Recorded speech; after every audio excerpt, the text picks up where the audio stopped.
എല്ലാവർക്കും നമസ്കാരം. ബീഹാറിലെ NDAയുടെ അഭൂതപൂർവമായിട്ടുള്ള വിജയം ഏറ്റവും മാതൃകയാക്കാവുന്നത് കേരള സംസ്ഥാനത്തിനാണ്. അവിടെ ജംഗിൾ രാജിനെതിരായിട്ട് അത്തരം ശക്തികൾ ഇനി വേണ്ട എന്നുള്ള ഒരു ഉറച്ച നിലപാടാണ് വോട്ടർമാർ സ്വീകരിച്ചത്. കേരളത്തിലും ഈ കൊള്ളക്കാരുടെ ഭരണത്തിനെതിരായിട്ടുള്ള സുതാര്യമായ ഒരു ഭരണ സംവിധാനം വേണമെന്നുള്ള കൃത്യമായ സന്ദേശമാണ് ബീഹാർ തെരഞ്ഞെടുപ്പ് ഫലം നൽകുന്നത്. എല്ലാ വിഭാഗം ജനങ്ങളുടെയും പിന്തുണ ഈ തെരഞ്ഞെടുപ്പിൽ NDAക്ക് ലഭിച്ചിരിക്കുകയാണ്. യാദവ് മുസ്ലിം കാർഡ് ഇറക്കി, വർഗീയ ജാതീയ കാർഡ് ഇറക്കി തെരഞ്ഞെടുപ്പിൽ ജയിക്കാൻ നടത്തിയ ഹീനമായ പരിശ്രമം ബീഹാർ ജനത സമ്പൂർണമായിട്ട് തള്ളിക്കളഞ്ഞിരിക്കുകയാണ്. ന്യൂനപക്ഷ ജനവിഭാഗങ്ങൾക്കിടയിലെല്ലാം ആധികാരികമായിട്ടുള്ള പിന്തുണയാണ് NDAക്ക് ലഭിച്ചിരിക്കുന്നത്. മുസ്ലിം പോക്കറ്റുകളിലെല്ലാം RJD കോൺഗ്രസ് സഖ്യത്തെ തകർത്തെറിഞ്ഞ് മോദി നിതീഷ് കുമാർ സഖ്യത്തെ ജനങ്ങൾ സ്വീകരിച്ച ചരിത്രമാണ് ഇന്നിപ്പോൾ ബീഹാറിൽ നിന്ന് വരുന്നത്. കേരളത്തിലും NDA വർഗീയ മുന്നണിയാണ് എന്നുള്ള പ്രചാരണം നടത്തുന്നവർക്ക് മതന്യൂനപക്ഷങ്ങൾക്ക് നിർണായകമായ സ്വാധീനമുള്ള കേരളത്തിൽ ഇത് കൃത്യമായിട്ടുള്ള ഒരു സന്ദേശം നൽകുന്ന തെരഞ്ഞെടുപ്പാണ്. രാഹുൽ ഗാന്ധിയും കോൺഗ്രസും ഇന്ത്യ സഖ്യത്തിന് ഒരു ബാധ്യതയായി മാറിക്കഴിഞ്ഞു എന്നുള്ളതിൻ്റെ ഒടുവിലത്തെ ഉദാഹരണമാണ് ബീഹാർ തെരഞ്ഞെടുപ്പ് ഫലം. ഇനിയും രാഹുൽ ഗാന്ധിയെയും കോൺഗ്രസിനെയും കൂടെ നിർത്തി ഇന്ത്യ സഖ്യത്തിന് മുന്നോട്ട് പോകാനാവില്ല എന്നുള്ള വ്യക്തമായ സന്ദേശം ഈ തെരഞ്ഞെടുപ്പ് നൽകുന്നുണ്ട്. കേരളത്തിലും കോൺഗ്രസിന്റെ ഗതി UDFിലെ മറ്റ് ഘടകകക്ഷികൾ ചിന്തിക്കേണ്ട സമയമാണ്. ഈ വിശ്വാസ്യതയില്ലാത്ത രാജ്യദ്രോഹ ആരോപണങ്ങൾ രാജ്യത്തിനെതിരായി നടത്തുന്ന രാഹുൽ ഗാന്ധിക്കുള്ള ഏറ്റവും വലിയ തിരിച്ചടിയാണ് കോൺഗ്രസിന്. വ്യാപകമായ കള്ളപ്രചരണം ഇന്ത്യക്കകത്തും പുറത്തും ഇന്ത്യൻ തെരഞ്ഞെടുപ്പ് സമ്പ്രദായത്തിനെതിരായി, ലോകത്തിലെ തന്നെ ഏറ്റവും സുതാര്യമായ തെരഞ്ഞെടുപ്പ് നടക്കുന്ന ഭാരതത്തിൻ്റെ തെരഞ്ഞെടുപ്പ് സംവിധാനത്തിനെതിരായി ഏറ്റവും ഹീനമായ രാജ്യദ്രോഹ പ്രസ്താവനകൾ ഇറക്കുന്ന രാഹുൽ ഗാന്ധിക്കുള്ള ഏറ്റവും വലിയ തിരിച്ചടിയാണ് ബീഹാറിലെ തെരഞ്ഞെടുപ്പ്. ഇന്ത്യയിൽ ഒരിടത്തും രാഹുൽ ഗാന്ധിയുടെ ആരോപണങ്ങൾ കോൺഗ്രസിലെ മറ്റ് മുതിർന്ന നേതാക്കളോ ഇന്ത്യ സഖ്യത്തിലെ ഘടകകക്ഷികളോ ആവർത്തിക്കുന്നില്ല. ബീഹാറിൽ പോലും തേജസ്വി യാദവ് വോട്ട് ചോരി ആരോപണം ഏറ്റുപിടിച്ചിട്ടില്ല. ഉത്തർപ്രദേശിലും മറ്റ് സംസ്ഥാനങ്ങളിലും ഒന്നും ഇന്ത്യ സഖ്യത്തിലെ ഘടകകക്ഷികൾ ആരും തന്നെ വോട്ട് ചോരി ആരോപണം ഏറ്റുപിടിച്ചിട്ടില്ല. നിർഭാഗ്യവശാൽ കേരളത്തിൽ VD സതീശനും രമേശ് ചെന്നിത്തലയും ഒക്കെ ഇപ്പോഴും വോട്ട് ചോരി ആരോപണവുമായിട്ട് നടക്കുകയാണ്. രാഹുൽ ഗാന്ധിയെ ശരിയായി പിന്തുണയ്ക്കുന്ന ഒരേ ഒരു കോൺഗ്രസ് പാർട്ടി ഉള്ളത് കേരളത്തിലാണ്. ഇപ്പോൾ ഞാൻ രമേശ് ചെന്നിത്തലയുടെയും കോൺഗ്രസ് നേതാക്കന്മാരുടെയും പ്രസ്താവനകൾ കണ്ടു. രാഹുൽ ഗാന്ധി പറഞ്ഞ അതേ വിഡ്ഢിത്തം വിളമ്പുകയാണ് കോൺഗ്രസിന്റെ കേരളത്തിലെ നേതാക്കൾ. അതുകൊണ്ട് മറ്റ് മുസ്ലിം ലീഗ് അടക്കമുള്ള, കേരള കോൺഗ്രസ് അടക്കമുള്ള മറ്റ് കക്ഷികൾ ആലോചിക്കണം, ഈ വെഴുപ്പ് ഭാണ്ഡം പേറുന്നത് കേരളത്തിൽ എത്രമാത്രം അവർക്ക് സഹായകരമാവുമെന്നുള്ള ചോദ്യം കൂടി ഈ ബീഹാർ തെരഞ്ഞെടുപ്പ് ഫലം ഉയർത്തുന്നുണ്ട്. തികച്ചും ഒരു ബാധ്യതയായി മാറിയിരിക്കുകയാണ് കോൺഗ്രസിനും ഇന്ത്യ സഖ്യത്തിനും രാഹുൽ ഗാന്ധിയും അവരുടെ കമ്പനിയും. അർബൻ നക്സലുകളും മതതീവ്രവാദികളും രാജ്യവിരുദ്ധ ശക്തികളും ഇന്ത്യയെ തകർക്കാൻ ശ്രമിക്കുന്നതിന് വളം വെച്ചു കൊടുക്കുന്ന പ്രചാരണമാണ് രാഹുൽ ഗാന്ധി വർഷങ്ങളായി നടത്തിക്കൊണ്ടിരിക്കുന്നത്. അതിനുള്ള ഏറ്റവും വലിയ മുഖത്തേറ്റ അടിയാണ് ഈ തെരഞ്ഞെടുപ്പ് ഫലം. അതുകൊണ്ട് കേരളത്തിലെ ജനങ്ങൾക്ക് മാറി ചിന്തിക്കാനുള്ള, വോട്ടർമാർക്ക് ശരിയായ വഴി തിരിച്ചറിയാനുള്ള ഒന്നാം തരം അവസരമാണ് ഇവിടെ ലഭിച്ചിരിക്കുന്നത്. പിണറായി വിജയൻ സർക്കാരിൻ്റെ കൊള്ളയും അഴിമതിയും ദുർഭരണവും അവസാനിപ്പിച്ച് ശരിയായ വികസന മാതൃക മുന്നോട്ട് വയ്ക്കുന്ന, മോദി മോഡൽ മുന്നോട്ട് വയ്ക്കുന്ന വികസന മാതൃകയുമായി തെരഞ്ഞെടുപ്പിനെ നേരിടുന്ന, വികസിത കേരളത്തിനായി തെരഞ്ഞെടുപ്പ് നേരിടുന്ന NDA വോട്ട് ചെയ്യാനുള്ള ഒന്നാം തരം അവസരമാണ് വന്നിരിക്കുന്നത്. ബീഹാറിൽ നിന്ന് ഉയർന്നു കേട്ട ഏറ്റവും പ്രധാനപ്പെട്ട ഒരു മുദ്രാവാക്യം സ്ത്രീകൾക്കിടയിൽ ഉണ്ടായിട്ടുള്ള വലിയ മുന്നേറ്റമാണ്. കേരളത്തിൽ എന്താണ് നമ്മൾ കാണുന്നത്? കേരളത്തിൽ നമ്മൾ കാണുന്ന ഒരു കാര്യം, വലിയ സ്ത്രീ വിമോചനം പുറത്തേക്ക് പറയുന്ന LDF കഴിഞ്ഞ ദിവസം നടത്തിയ ചില പരാമർശങ്ങൾ ഇവിടെ സൂചിപ്പിക്കപ്പെടാതെ പോകരുത്. തിരുവനന്തപുരം കോർപ്പറേഷൻ ഇലക്ഷനിൽ മേയറായിരുന്ന ശ്രീമതി ആര്യ രാജേന്ദ്രനെ കുറിച്ച് CPM-ന്റെ സംസ്ഥാന സെക്രട്ടറിയും CPM-ന്റെ ജില്ലാ സെക്രട്ടറിയും പറഞ്ഞ ഒരു കാര്യം നിങ്ങളുടെ ശ്രദ്ധയിൽ ഞാൻ വെക്കുകയാണ്. ഇവർ ഇത്രയും ദിവസം പറഞ്ഞുകൊണ്ടിരുന്നത് ന്യൂയോർക്ക് മേയർക്ക് പോലും പ്രേരണ ലഭിച്ചത് തിരുവനന്തപുരം മേയറായിരുന്ന ശ്രീമതി ആര്യ രാജേന്ദ്രന്റെ പ്രവൃത്തികളാണെന്നാണ്. അതായത് ന്യൂയോർക്ക് മേയർക്ക് ജനങ്ങൾക്കിടയിൽ പ്രവർത്തിച്ച് സ്വീകാര്യത നേടാൻ ഊർജം ലഭിച്ചത് ഈ തിരുവനന്തപുരത്തെ മേയറിൽ നിന്നാണ്. ഈ മാതിരി മണ്ടത്തരങ്ങൾ വിളമ്പുന്ന അവിവേകപൂർണമായിട്ടുള്ള പ്രചാരണം നടത്തുന്ന ആളുകളോട് ചോദിച്ചു, എന്തുകൊണ്ടാണ് അവരെ വീണ്ടും ഈ തെരഞ്ഞെടുപ്പിൽ മത്സരിപ്പിക്കാത്തത്?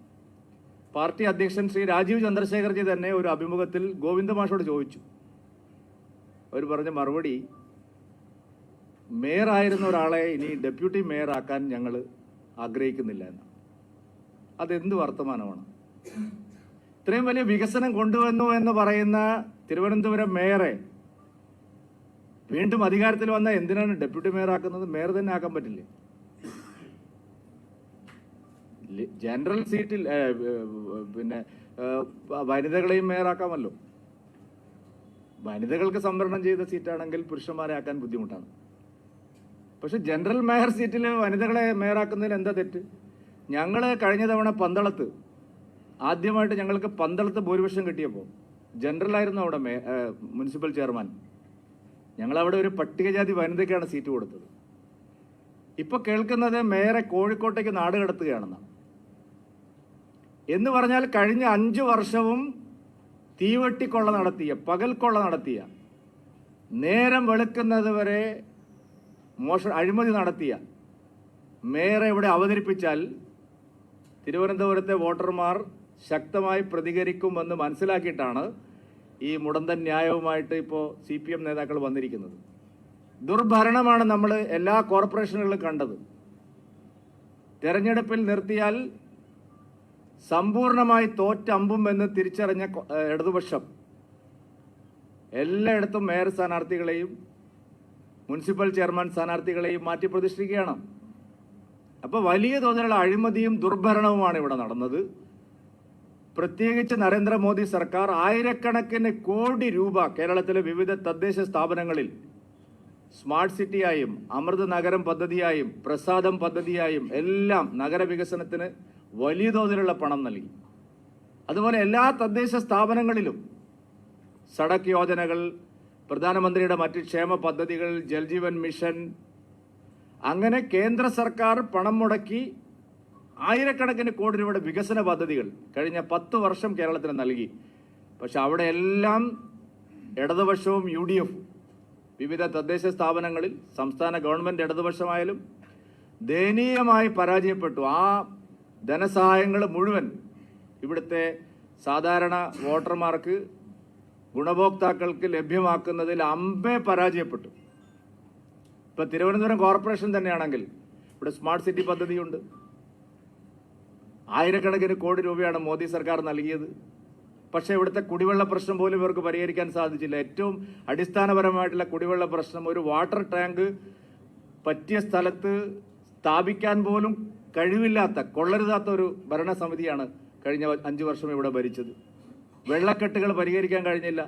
സ്മാർട്ട് സിറ്റി, അമൃത നഗരമൊക്കെ വരുമ്പോൾ അതിൻ്റെ ഭാഗമായിട്ട് വെള്ളക്കെട്ടുകൾ പരിഹരിക്കാൻ സാധിക്കും. അതിനുവേണ്ടി ഒരു നടപടിയും സർക്കാർ എടുത്തില്ല. ഗ്രാമീണ നഗരമേഖലയിലെ റോഡുകളുടെ വികസനം, ചേരി നിർമ്മാർജ്ജനം, അവർക്ക് പാവപ്പെട്ടവർക്കുള്ള ഭവന നിർമ്മാണ പദ്ധതികൾ എല്ലാം ദയനീയമായി പരാജയപ്പെടുന്നതാണ് നമ്മൾ കണ്ടത്. അതുകൊണ്ടാണ് ഞങ്ങളൊരു വികസന മാതൃക കേരളത്തിലെ നഗരസഭകളിൽ, മുനിസിപ്പാലിറ്റികളിൽ, പഞ്ചായത്തുകളിലെല്ലാം വോട്ടർമാർക്ക് ശരിയായ നിലയിൽ അനുഭവിച്ചറിയാൻ കഴിയുന്ന ഒരു വികസന മാതൃകയാണ് ഞങ്ങൾ മുമ്പോട്ട് വയ്ക്കുന്നത്. ആ മാതൃകയ്ക്കുള്ള ഒരു ജനവിധിയായിരിക്കും ഇത്തവണത്തെ തദ്ദേശ തെരഞ്ഞെടുപ്പിന്റെ ഫലം. തദ്ദേശ തെരഞ്ഞെടുപ്പിന്റെ പ്രചാരണം ആരംഭിച്ച ഘട്ടത്തിലാണ് ബീഹാർ തെരഞ്ഞെടുപ്പിലെ ഉജ്ജ്വലമായിട്ടുള്ള വിജയം NDAക്ക് വന്നിരിക്കുന്നത്. തീർച്ചയായിട്ടും അത് കേരളത്തെ സംബന്ധിച്ചിടത്തോളം വോട്ടർമാർക്ക് ചിന്തിക്കാനുള്ള നല്ലൊരു അവസരം ലഭിച്ചിരിക്കുകയാണ്.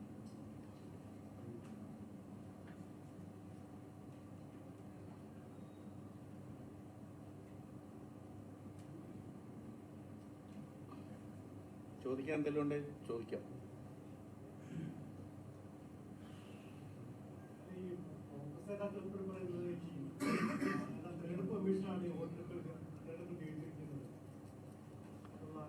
അതാ ഞാൻ പറഞ്ഞത്, ഇന്ത്യയിലെ ഒരു കോൺഗ്രസ് നേതാക്കളും ഇന്ത്യയിലെ ഇന്ത്യ മുന്നണിയിലെ ഒരു ഘടകകക്ഷികളും ഉറച്ച ശബ്ദത്തോടെ ആവർത്തിക്കാത്ത ഒരു ആരോപണം കേരളത്തിലെ കോൺഗ്രസ് നേതാക്കൾ ഉന്നയിക്കുന്നു എന്നുള്ളതാണ്. രാഹുൽ ഗാന്ധിയുടെ ശരിയായ പിൻഗാമികളുള്ള സ്റ്റേറ്റ് ഇപ്പോൾ കേരളം മാത്രമാണ്.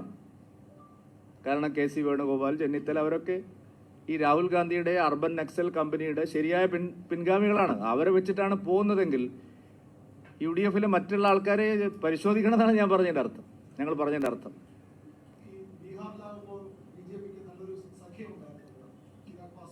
അല്ല, ആ ചോദ്യത്തിന്റെ ഉത്തരം അല്ല, എനിക്ക് മനസ്സിലായി. ഇവിടെ അത്ര കക്ഷി ഇല്ലെന്നല്ലേ, അത്രയൊക്കെ.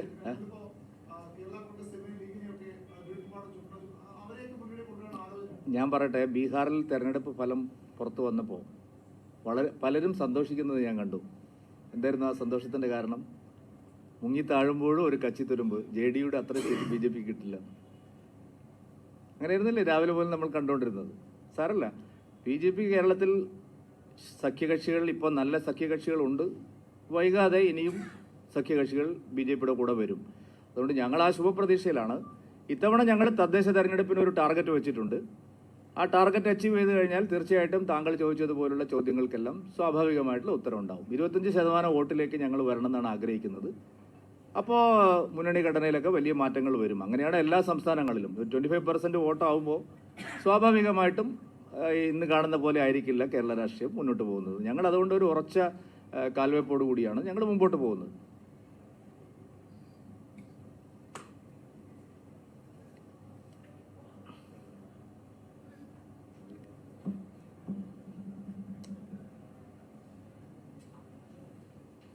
ആയല്ലോ.